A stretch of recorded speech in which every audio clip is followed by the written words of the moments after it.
आदरणीय सभापति जी, सदन की ओर से मेरी तरफ से मैं श्रीमान हरिवंश जी को बहुत बहुत बधाई देता हूं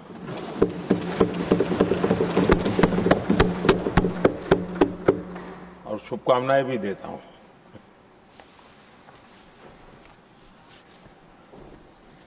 राज्यसभा उपसभापति के रूप में लगातार तीसरी बार निर्वाचित होना ये अपने आप में इस सदन का आपके प्रति जो गहरा विश्वास है और बीते हुए कालखंड में आपके अनुभव का जो सदन को लाभ मिला है, सबको साथ लेकर चलने का आपका जो प्रयास रहा है, उसको एक प्रकार से सदन ने आज एक मोहर लगा दी है और ये अपने आप में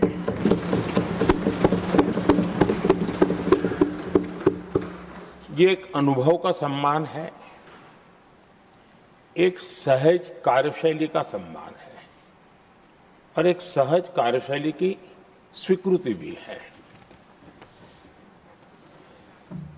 हमने सबने हरिवंश जी के नेतृत्व में सदन की शक्ति को और अधिक प्रभावी होते हुए भी देखा है और मैं कह सकता हूं कि केवल सदन की कार्यवाही का संचालन ही नहीं, वे अपने जीवन के जो भूतकाल के अनुभव है उसको भी बहुत ही सटीक तरीके से सदन को समृद्ध करने में उपयोग लाते हैं। उनका ये अनुभव पूरी कार्यवाही को, संचालन को और सदन के माहौल को और अधिक परिपक्व बनाता है। मुझे विश्वास है उपसभापति जी का नया कार्यकाल उसी भावना, संतुलन और समर्पण के साथ आगे बढ़ेगा और हम सबके प्रयासों से सदन की गरिमा को नई ऊंचाई प्राप्त होगी।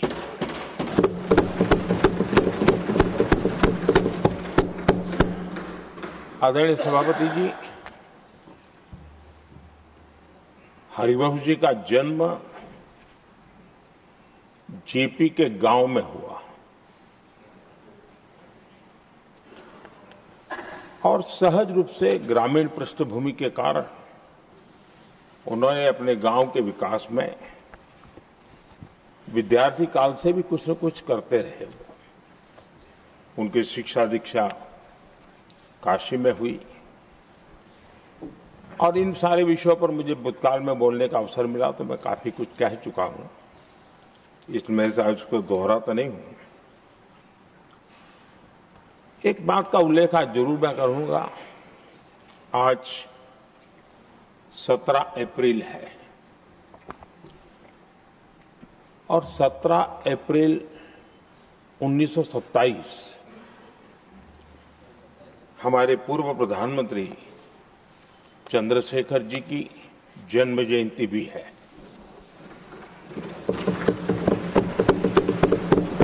और विशेषता ये है कि आज 17 अप्रैल को आप जब तीसरी बार इस दायित्व को संभालने जा रहे हैं और वो भी चंद्रशेखर जी की जन्म जयंती पर, और चंद्रशेखर जी के साथ आपका जुड़ाव, उनके प्रति आपका लगाव और एक प्रकार से आप उनके सहयात्री रहे उनके पूरे कार्यकाल में, तो ये एक अपने आप में एक बहुत ही बड़ा सुयोग है।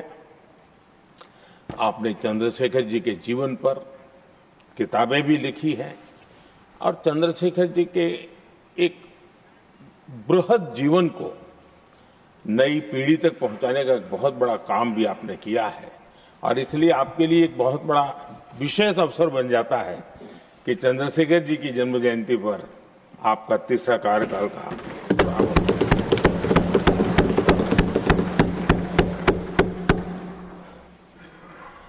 हरिवंश जी का सार्वजनिक जीवन केवल संसदीय कामों तक सीमित नहीं रहा है। पत्रकारिता के उच्च मानदंड आज भी आदर्श के रूप में रेखांकित किए जाते हैं। लंबा जीवन पत्रकारिता का रहा, लेकिन पत्रकारिता में भी उन्होंने उच्च मानदंड को हमेशा आधार माना। हम सब जानते हैं उनकी लेखनी में धार है,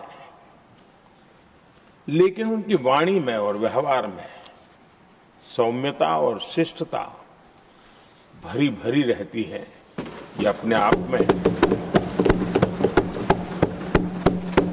और मैं जब गुजरात में था तब भी मैं उनकी लेखों को पढ़ने की मेरी आदत रही थी और मैं देखता था कि वे अपना पक्ष बड़ी दृढ़ता के साथ रखते थे और मैं अनुभव करता था कि उसमें काफी अध्ययन के बाद उसका निचोड़ उस पर प्रकट होता था। पत्रकारिता में भी अंतिम व्यक्ति तक पहुंचने का उनका निरंतर प्रयास रहा और एक सफल प्रयास भी रहा। और हम देखते हैं सदन में भी, चाहे पॉलिसी हो या प्रोसेस हो, उन बातों का कहीं न कहीं छाया हमें हमेशा नजर आती है और ये हम सबके लिए सुखद अनुभव है। वे समाज की वास्तविकताओं के साथ गहरे जुड़ाव के साथ काम करने वाले व्यक्ति रहे। मैं तो कहूंगा जो चाहे लोकसभा हो या राज्यसभा हो, जो नए सांसद आते हैं वे हरिवंश जी से बहुत कुछ सीख सकते हैं, बहुत कुछ बातें करके उनसे जान सकते हैं। क्योंकि जब वो पत्रकारिता में थे तो उनकी एक कॉलम चलती थी, हमारा सांसद कैसा हो, हमारा पार्लियामेंट मेंबर कैसा हो। तब उनको शायद पता नहीं होगा, कभी उनको भी बैठना पड़ेगा, लेकिन वो लिखते थे और वो बातों में बहुत ही व्यापकता रहती थी। सदन की गरिमा और बैठने वाले सदस्य का दायित्व और उसके आचार विचार को लेकर भी बहुत गहरा उनका अध्ययन रहता था और उन बातों का उपयोग आज हमारे सदन के साथी उनके साथ बैठ करके बहुत कुछ जान सकते, सीख सकते हैं। समय की पाबंदी, एक डिसिप्लिन लाइफ में और अपने कर्तव्यों के प्रति गंभीरता, ये आपकी विशेषता रही है और शायद इसी के कारण आप सर्वस्वीकृत व्यक्तित्व आपका विकसित हुआ है। हमने देखा होगा जब से वो राज्यसभा के सदस्य बने हैं, मैं कह सकता हूं कि पूर्ण समय वो सदन में होते हैं।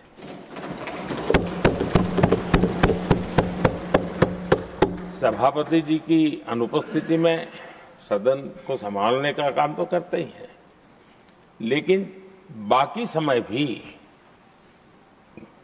यहां कमेटी का कोई भी व्यक्ति बैठा हो तो भी वे सदन में हमेशा अपनी मौजूदगी रहती है। हर बात को सुनते हैं, उस समय सदन का जो संचालन करते हैं उनके कार्य को भी देखते हैं और ये इसके पीछे उनको अपना जो दायित्व है उसके प्रति उनकी जो प्रतिबद्धता है उसके कारण ये संभव होता है और ये हम सब के लिए सीखने जैसा है।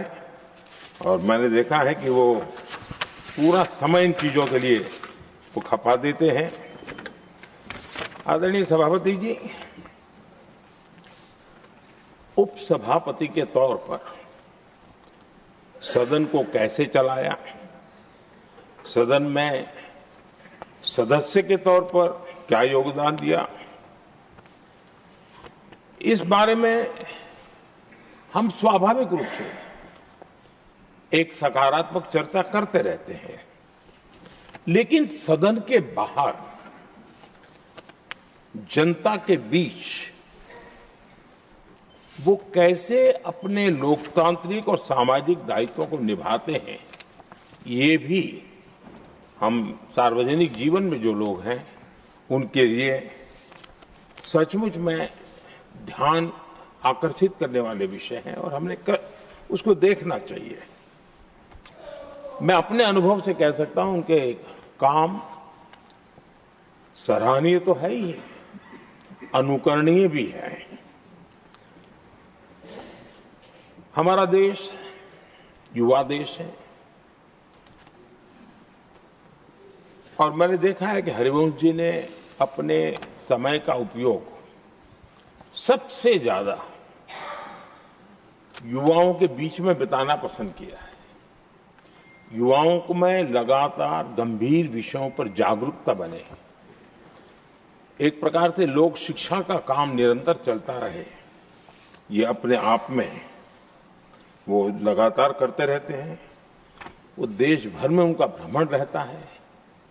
वे मीडिया के नजरों में बहुत ज्यादा रहने का उनका शौक नहीं है, लेकिन भ्रमण और कार्यक्रमों की श्रृंखला उनकी लगातार चलती रहती है।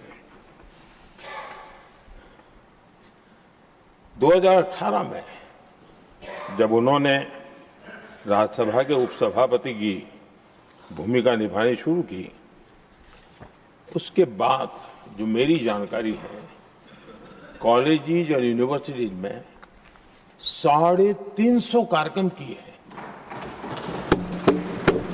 ये बहुत बड़ा काम है। देश की यूनिवर्सिटीज और कॉलेजेस में 350 से अधिक कार्यक्रम, जाना आना, उनके साथ बैठना, बातें करना, उसके लिए विषयों की तैयारी करना, ये अपने आप में बहुत बड़ा एक प्रकार से आपने व्रतस्थ के रूप में इस काम को किया और युवाओं से ही जुड़ने के लक्ष्य को आपने जरा भी ओझल नहीं होने दिया है। और विकसित भारत का सपना युवाओं के लिए भी क्यों होना चाहिए, इस मूल विषय को अलग अलग तरीके से जिस प्रकार से विद्यार्थियों का मूड हो वो बताते रहते हैं। विद्यार्थियों में, युवा पीढ़ी में एक आत्मविश्वास कैसे पैदा हो, निराशा से वो हमेशा हमेशा बाहर रहे, इन सारे विषयों की चर्चा वो करते हैं।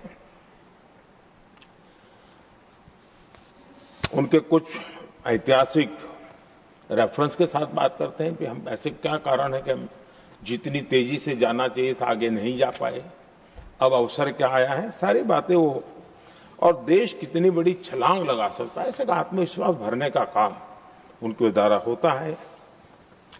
आजकल देश में लिटरेचर फेस्टिवल एक बड़ा सिलसिला चला है और अब तो वो टियर 2, टियर 3 सिटी तक भी वो सिलसिला चला है। लिटरेचर फेस्टिवल्स में भी हरिवंश जी का अक्सर जाना होता है और उस समाज का उस तबके को भी वो अपने विचारों से प्रभावित करते रहते हैं, प्रेरित करते रहते हैं। आदरणीय सभापति जी, मैंने उनके जीवन का एक प्रसंग जो सुना है, शायद हो सकता है साल वगैरह में मैं बहुत मेरी जानकारी सटीक न भी हो, मैंने सुना है कि 1994 में हरिवंश जी पहली बार विदेश यात्रा की और वो अमेरिका गए।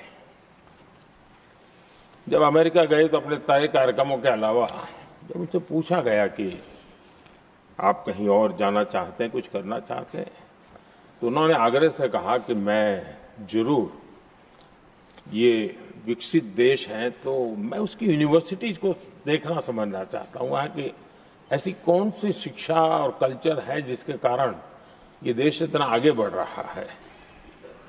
और उन्होंने काफी समय अपने निर्धारित कार्यक्रमों के सिवाय पहली अमेरिका की यात्रा में सिर्फ और सिर्फ यूनिवर्सिटीज में बिताया, उसका अध्ययन करने का काम किया। यानी ये जो ललक थी उनके मन में कि अगर एक विकसित देश की यूनिवर्सिटीज से जो निकलता है तो हिंदुस्तान की यूनिवर्सिटीज भी ऐसी हो ताकि विकसित भारत का सपना वहीं से रेखांकित किया जा सके। आदरणीय सभापति जी, एमपीज को एमपी लेड फंड के संबंध में तो काफी चर्चा रहती है और एक बड़ा पसंदगी का विषय भी रहता है एमपीज में। और कभी कभी तो ये भी संघर्ष रहता है कि एमपी लेड फंड इतना है और वहां उधर एमएलए फंड ज्यादा है, उसकी चर्चा रहती है। लेकिन एमपी फंड का उपयोग कैसे हो, एमपी लेड जो फंड की बातें, उसमें हरिवंश जी के विचारों को मैंने स्वयं भी सुना है, मैं प्रभावित हूं इससे। लेकिन हमारी भी कुछ मजबूरी रही है, शायद हम उनकी अपेक्षा के अनुसार उसको कर नहीं पाए हैं, क्योंकि सबको ऐसे विषय में साथ लेना जरा कठिन होता है। लेकिन उन्होंने खुद के उस जिम्मेवारी को कैसे निभाया है, मैं समझता हूं वो भी हम लोगों ने, उन्होंने ये एमपी लेड फंड था जो अपने जो विचार हैं उसको विचार को ही नीचे धरातल पर उतारने के लिए उपयोग किया। शिक्षा क्षेत्र और युवा पीढ़ी ये उसके सारे केंद्र में रहा।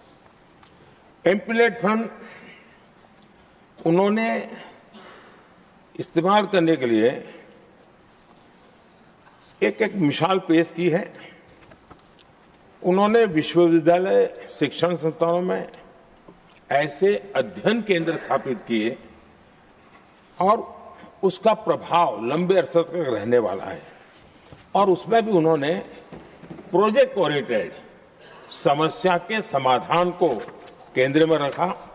जैसे लुप्त होती जा रही भारतीय भाषाओं, उनके संरक्षण के लिए उन्होंने आईआईटी पटना में एक अध्ययन केंद्र के लिए एमपी लेड फंड का उपयोग किया।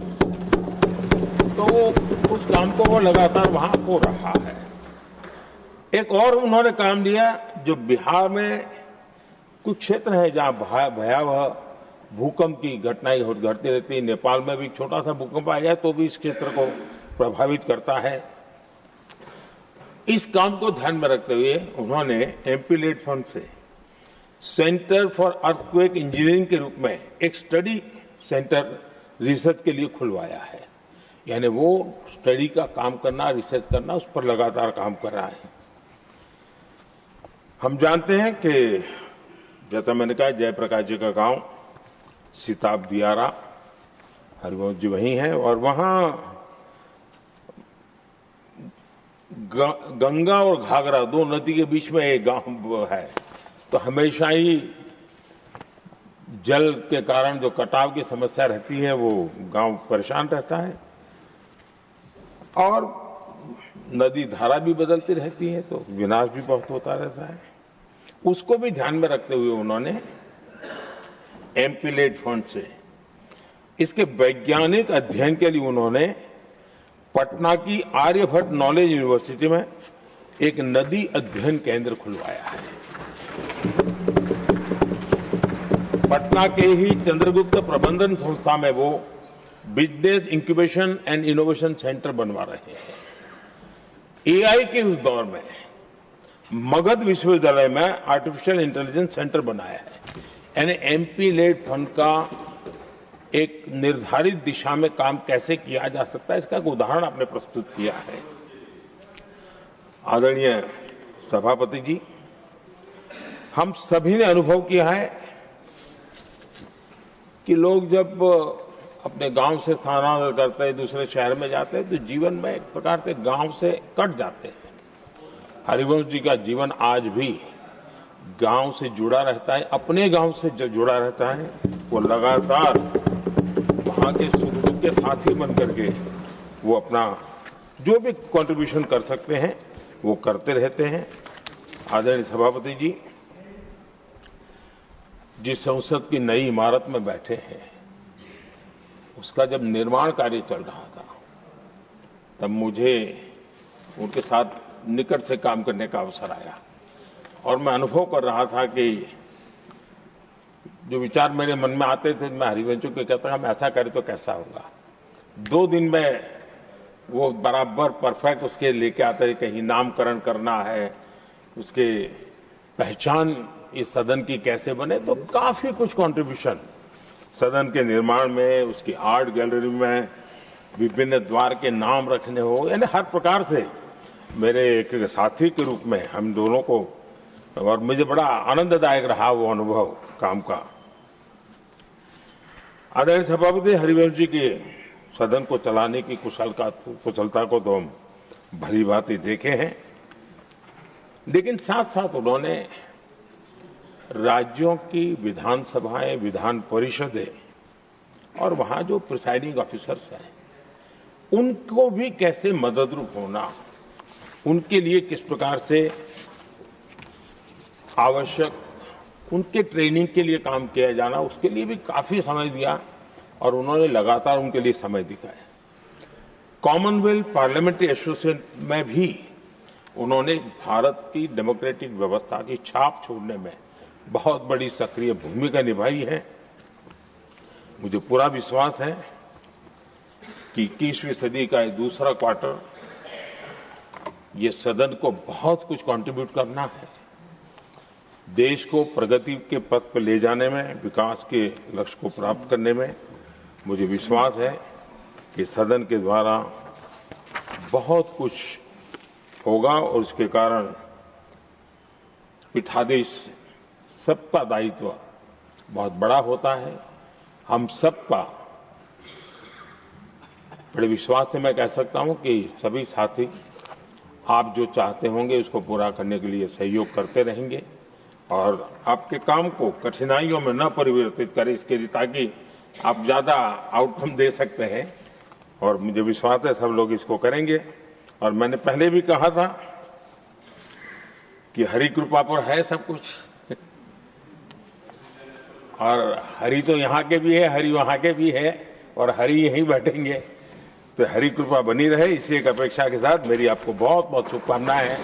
बहुत बहुत धन्यवाद। Honorable members, now I call up